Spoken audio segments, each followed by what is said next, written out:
A história da humanidade é marcada por gigantes conquistadores que mudaram o rumo de nações inteiras. Mas poucos, ou talvez nenhum, deixaram um legado tão profundo quanto Alexandre III da Macedônia, eternizado como Alexandre o Grande. A sua vida, embora curta, ecoa há mais de 2 milênios como um exemplo de ambição sem limites, genialidade militar e um destino trágico. Neste vídeo vamos percorrer a sua jornada impressionante, desde a infância até o momento misterioso da sua morte, e entender como um jovem rei de um reino pequeno conseguiu moldar o mundo antigo para sempre. Tudo começou em 356 a.C., na cidade de Pela, capital do reino da Macedônia. Alexandre era filho do rei Filipe II, um guerreiro brilhante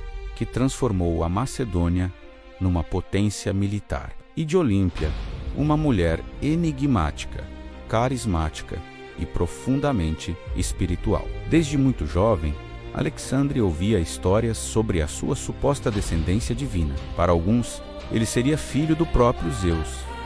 Verdade ou não, essa crença marcou a sua personalidade e fortaleceu um senso de destino que o guiaria por toda a vida. Ainda criança, Alexandre já demonstrava uma coragem e autoconfiança extraordinárias. A lenda mais famosa dessa época conta como ele domou o cavalo bucéfalo, um animal selvagem que ninguém conseguia montar. Enquanto os homens mais experientes tentavam controlá-lo, o jovem príncipe percebeu algo simples. O cavalo tinha medo da própria sombra. Com uma calma surpreendente, ele virou o animal em direção ao sol.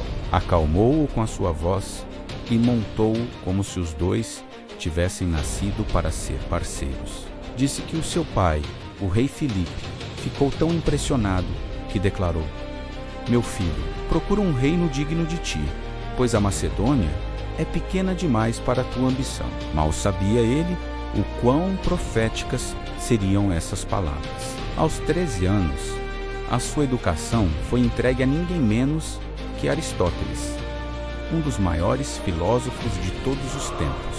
Com ele, o jovem príncipe aprendeu retórica, filosofia, medicina, lógica e ética. Esse conhecimento profundo ampliou a sua visão de mundo e plantou a semente do seu grande sonho: criar uma civilização universal, unindo o Ocidente e o Oriente sob uma única cultura. Enquanto Alexandre estudava, o seu pai, Filipe II, continuava a expandir o seu império e a preparar uma grande invasão à poderosa Pérsia. Alexandre cresceu no meio de campanhas militares e aos 16 anos já comandava tropas em batalha.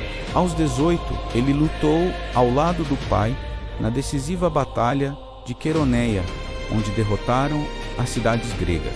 O jovem príncipe provou o seu valor ao liderar a cavalaria e destruir o famoso batalhão sagrado de Tebas, uma das forças de elite da Grécia. A sua reputação como líder militar começava a ser forjada, mas em 336 a.C., uma tragédia mudou tudo. Filipe II foi assassinado durante a festa de um casamento. As circunstâncias permanecem um mistério até hoje, com teorias que vão desde conspirações políticas até intrigas familiares complexas. Com apenas 20 anos, Alexandre assumiu o trono. Ele precisava ser rápido e implacável. Muitos aliados do seu pai vacilaram, tribos bárbaras se revoltaram e cidades gregas, como Tebas, tentaram reconquistar a sua autonomia. A resposta de Alexandre foi veloz e brutal. Em poucos meses, ele marchou sobre a Grécia, reconquistou e, como um exemplo terrível, destruiu a cidade de Tebas por completo. Apenas os templos e a casa do poeta Píndaro foram poupados. Essa demonstração de força esmagadora consolidou o seu poder e eliminou qualquer dúvida sobre a sua capacidade de governar. Ninguém mais ousaria desafiá-lo. Com a Grécia finalmente estabilizada, Alexandre retomou o grande plano do seu pai: a conquista do Império Persa, o maior império que o mundo já tinha visto. Em 334 a.C., ele cruzou o Estreito de Helesponto com um exército de cerca de 40.000 soldados. Antes mesmo de desembarcar, ele lançou uma lança na areia da Ásia, um gesto simbólico que declarava que aquele continente seria conquistado pela força. O seu avanço foi meteórico. Ele enfrentou o rei persa Dário III numa série de batalhas decisivas. A primeira, a Batalha do Grânico, abriu o caminho para a conquista da Ásia Menor. Logo a seguir, na Batalha de Isso, Alexandre derrotou pessoalmente Dário e capturou a sua família. No entanto, tratou a mãe, a esposa e as filhas do rei inimigo com o máximo respeito.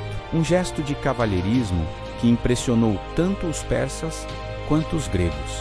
Por onde passava, Alexandre fundava cidades, mais de 20 ao todo, muitas delas batizadas de Alexandria em sua própria homenagem. A mais famosa seria fundada anos depois, no Egito, e se tornaria um dos maiores centros culturais e intelectuais do mundo antigo. Ao chegar ao Egito, Alexandre foi recebido não como um conquistador, mas como um libertador. Os egípcios odiavam o domínio persa. Lá, ele foi coroado faraó e, durante uma peregrinação ao famoso oráculo de Siloá, no meio do deserto, teria sido proclamado filho de Amon, a divindade egípcia equivalente a Zeus. Essa experiência mística reforçou ainda mais a sua crença na própria divindade e fortaleceu o laço quase sagrado que ele tinha com os seus soldados. O confronto final pelo coração da Pérsia aconteceu em 331 a.C., na Batalha de Galgamela. Com uma tática genial, Alexandre venceu Dário III de forma definitiva, mesmo estando em desvantagem numérica. O jovem rei macedônio tomou as grandes capitais do império, Babilônia, Susa e, por fim, Persépolis, o coração simbólico do poder persa. A cidade de Persépolis foi saqueada e depois incendiada. Teria sido um ato de vingança pelas invasões persas à Grécia, um excesso cometido durante uma festa regada a vinho ou um ato calculado para marcar o fim de uma era? A verdade se perdeu no tempo, com a queda de Dário III, que acabou sendo assassinado pelos seus próprios homens. Alexandre se tornou o senhor de um território gigantesco que se estendia do Egito à Ásia Central. Mas para ele não era o suficiente. Obcecado pela ideia de alcançar o fim do mundo, ele conduziu o seu exército cada vez mais para o leste, até a misteriosa Índia. Lá, ele enfrentou o rei Porus na Batalha do Rio Hidáspes, uma das mais difíceis e sangrentas de toda a sua carreira. Embora tenha saído vitorioso, as suas tropas estavam no limite, exaustos, longe de casa há anos, enfrentando chuvas torrenciais, doenças tropicais e selvas desconhecidas. Os homens recusaram-se a seguir adiante. Pela primeira vez, Alexandre percebeu que nem mesmo a sua vontade, que ele acreditava ser divina, era suficiente para mover homens para além dos seus limites humanos. Ele concordou em voltar, mas escolheu um caminho terrível através do deserto de Gedrósia, onde milhares de soldados e seguidores morreram de sede e calor. Teria sido uma punição pela recusa dos soldados, ou um ato de orgulho ferido, ou simplesmente ignorância dos perigos da região? Historiadores debatem isso até hoje. De volta à Babilônia, Alexandre se dedicou a consolidar o seu vasto império.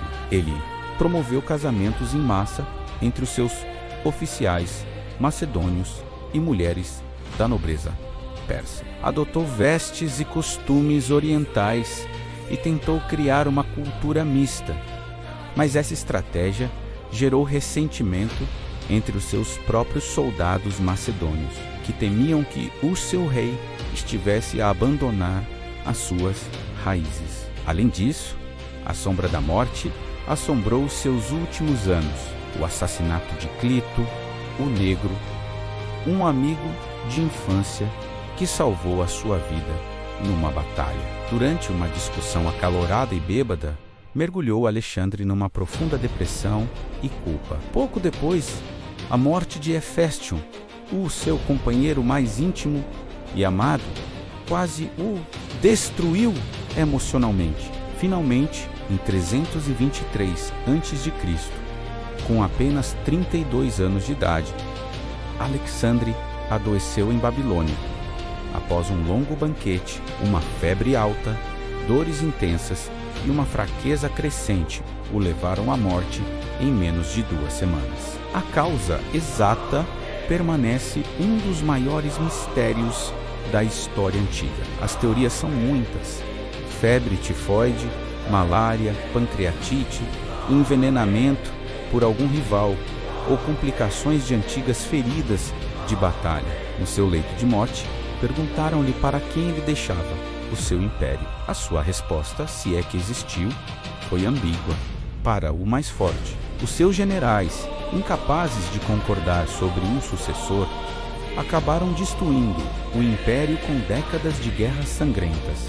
O grande sonho de Alexandre de um mundo unido acabou rapidamente.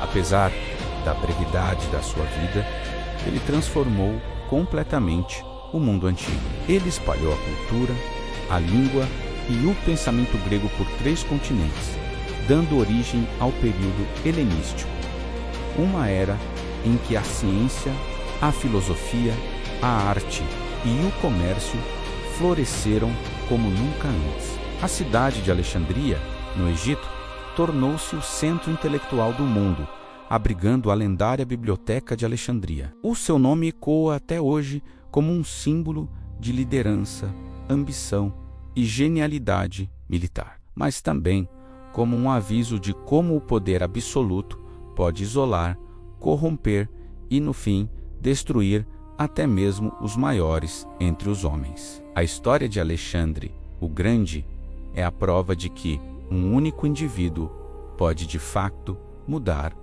o mundo. Obrigado por assistir. Se gostou deste mergulho na história, não se esqueça de deixar o seu like, compartilhar e se inscrever no canal para mais vídeos como este. Até a próxima.